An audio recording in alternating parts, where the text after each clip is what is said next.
Para esse vídeo não atrasar, eu vou direto para as notícias. Eu só tenho que te dizer uma coisa. Tu quer começar bem a semana? Ter uma semana inacreditável? Clica aqui no botão do like. Tem uma pesquisa de uma revista britânica que comprova que quem dá like nos vídeos de dois quadrinhos é mais feliz. Vamos começar com a imagem da semana, que é aquele tipo de imagem que traz uma certa alegria pro coração do fã de quadrinhos. Vocês estão vendo o Jorge Pérez receber um exemplar de Liga da Justiça e Vingadores, né, o crossover entre as editoras que ele desenhou. Isso é muito simbólico porque teve um movimento entre os fãs, né, pedindo para as editoras esquecerem a rivalidade e republicarem esse crossover. Então é muito bacana, assim. Como vocês devem estar sabendo, o Pérez ele tá com uma expectativa bem baixa de vida, né, ele tá com uma doença terminal.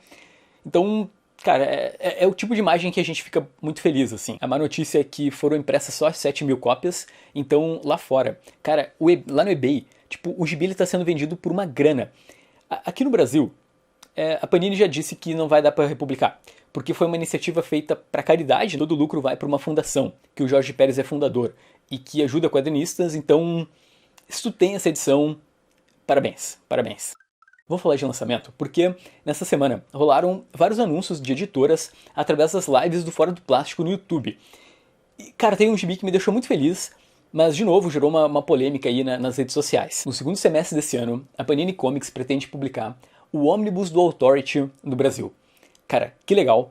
A gente já vai entrar na parte polêmica, mas primeiro deixa eu falar um pouco por que a Authority é tão interessante. Esse grupo ele vai surgir ali no final dos anos 90, e ele é uma espécie de Liga da Justiça capaz de fazer qualquer coisa a título de salvar o mundo. Né? Eles não têm, por exemplo, uma conexão com as Nações Unidas, com os Estados Unidos, nada. Eles agem de forma independente, eles são cínicos, pragmáticos e ultrapoderosos. Quando o Authority chega, não sobra pedra sobre pedra. É uma pegada mais realista para a ideia de uma Liga da Justiça, né, atuando no mundo inteiro. E o Warren Ellis, que é o roteirista, ele define Authority como caras maus e carismáticos que enfrentam caras piores do que eles mesmos. Essa é a ideia. E é interessante que o quadrinho surgiu do jeito muito bizarro. Nos anos 90, o Warren Ellis ele escrevia o Stormwatch, que é um grupo de super-heróis criado pelo Jim Lee, e esse gibi vendia muito mal. E em um determinado momento ele descobriu que a editora norte-americana, que é a Wildstorm, ela só publicava o quadrinho porque eles gostavam de ler. A galera do editorial gostava.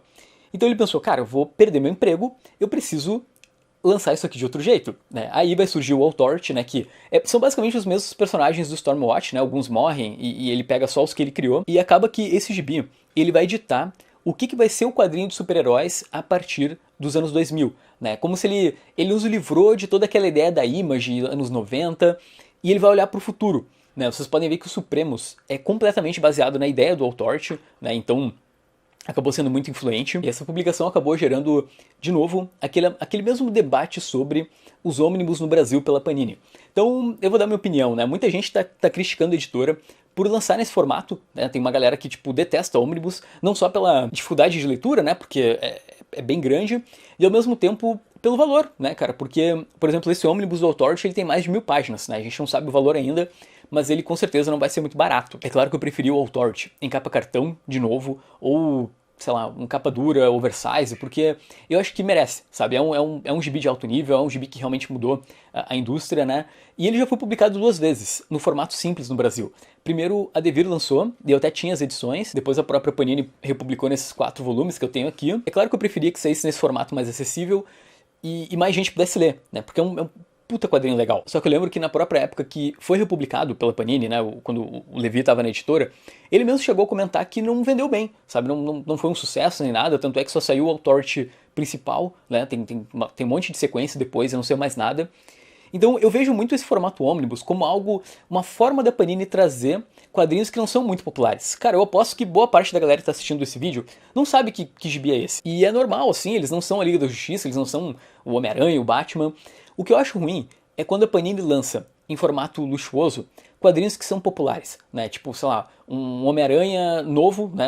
Sei lá, um lançamento dos Estados Unidos em capa dura. Séries que não são tão populares, eu entendo sair assim. Porque talvez essa seja a única forma viável de publicar, né? Porque, como eu falei, já tinha saído 2 vezes, já saiu em capa cartão, e esse formato de ônibus, ele tá nos trazendo muita coisa que, sabe, quando a gente ia sonhar que ia sair no Brasil o ônibus da Sociedade da Justiça, sabe, o ônibus da Patrulha do Destino, a fabulosa X-Force também. Então, em suma, é isso que eu penso sobre essa publicação, sabe? Eu acho que tem certas situações que é inevitável sair num formato que agregue mais edições para ficar viável também para a editora, né? Obviamente eu não tenho acesso às contas da Panini, não sei quanto ela vende, os números, nem nada assim, mas cara, eu não imagino que a editora vai passar, sei lá, 2 décadas aí, que ela tem quase, de publicação no Brasil, sem lançar coisas que poderiam render dinheiro para ela. Mas deixa a tua opinião aqui embaixo. Vamos falar de Primordial, lançamento da editora Trem Fantasma, que deve começar a pré-venda no Catarse nas próximas semanas. E, galera, eu não gostei. Sério. Novamente a gente tem aí Jeff Lemire e André Sorrentino, né, os caras do Gideon Falls, do Velho Logan, do Arqueiro Verde. Agora eles vão contar uma história que se passa na Guerra Fria, quando tá rolando a corrida espacial. E eles estão apresentando uma versão alternativa dos fatos históricos, mostrando o que realmente aconteceu, por exemplo, com a cadelinha Laika, né, que foi enviada para o espaço ali durante a corrida espacial. E, enfim, é uma história de sci-fi com conspiração também, ao mesmo tempo, né? Tu tem toda uma verdade que o governo não quer que as pessoas saibam, né? Onde é que esses animais foram parar. Mas, cara, eu não consegui gostar muito da história. Ela se fecha num único encadernado. Eu achei as motivações dos personagens bobas. Certas coisas ali na trama, se tu parar pra pensar, não fazem nem sentido, assim. Tu olha, tipo, cara, como essa personagem pensou em fazer isso? Como é que ela sabia que isso ia dar certo? E é aquele tipo de quadrinho que o final tu desenha ele desde a segunda edição, sabe? Na segunda edição tu já sabe qual é a ideia da HQ, o que ela tá tentando te mostrar, qual é a mensagem final dela. Então, sei lá, eu não consegui gostar. Vamos falar de Rob Liefeld, porque tu já conhece esse desenhista, né? Um dos caras mais malfamados do planeta Terra, justamente por conta de uma imagem, que é o Capitão América, que tu já deve conhecer, né? Essa imagem ela é icônica ali nos anos 90 e ela surgiu por conta do Heróis Renascem, né? Quando basicamente a Marvel deu liberdade pro Rob Liefeld recriar o Capitão América, né, num universo paralelo. Então essa semana uma fanpage do Liefeld fez uma postagem contando um pouco da história por trás desse infame desenho, que geralmente todo mundo pensa que é uma capa, né? Tipo, às vezes ela aparece em listas de piores capas dos quadrinhos de todos os tempos. O problema é que não é uma capa. Na prática, essa é uma imagem promocional que o Liefeld fez às pressas para poder divulgar o Capitão América dele do Heróis Renascem. Tanto é que depois, quando ele foi desenhar a mesma imagem na revista do Capitão América, ele desenhou de um jeito completamente diferente e muito mais anatomicamente correto. E é até engraçado, porque o Liefeld, às vezes ele brinca com essa polêmica, né? Ele brinca com os memes que fazem lá do peitão do Capitão, e às vezes ele parece meio irritado, assim, porque até um fã chegou a questionar, dizendo que é uma das piores capas. Aí ele diz, não é uma capa, nunca foi uma capa. Então, como vocês podem ver, vocês foram muito cruéis com o Rob Liefeld, foram mais de 20 anos dele sendo zoado por toda a internet, né, sendo chamado de pior desenhista do mundo e tal. Quando vocês forem ver, na verdade, se vocês olharem a arte interna dele, dos quadrinhos, ela é maravilhosa, gente. Ele é um cara que realmente, sabe, sendo ou não capa aquela imagem, ela é um acidente, né, um simples acidente de percurso. Então esse é o momento do público brasileiro se redimir com Rob Liefeld. Tá, eu vou te dar essa oportunidade, vocês podem colocar pedidos formais de desculpa aqui embaixo, né, quem souber inglês melhor. Eu vou enviar esse vídeo pro Liefeld e a gente vai corrigir esse erro histórico. Vou falar de lançamento da editora Brasa. Acabou de entrar no Catarse Barrela, que é basicamente uma adaptação para os quadrinhos da obra do Plínio Marcos, né, dramaturgo extremamente censurado pela ditadura brasileira. E essa história vai falar sobre o nosso sistema carcerário nacional. É uma adaptação de uma peça de teatro pelo João Pinheiro, né, quadrinista brasileiro. E a ideia da história é que a gente vai ter um jovem que vai acabar sendo preso numa briga de bar e vai ser... E lá na cadeia, basicamente, o cara vai ser, tipo, estuprado, enfim. Eu só sei que eu preciso ler isso, e o link do Catarse está aqui embaixo, tá? Isso não é um jabá, nem nada. Eu gosto da editora Brasa, eles estão publicando coisa muito boa. É uma editora que se propõe a lançar material nacional, então isso é muito legal. E é isso, tá? Apoia lá o Barrela. Pra terminar esse programinha, a gente tem a notícia mais surpreendente da semana. Cara, a DC vai voltar a mexer em Watchmen.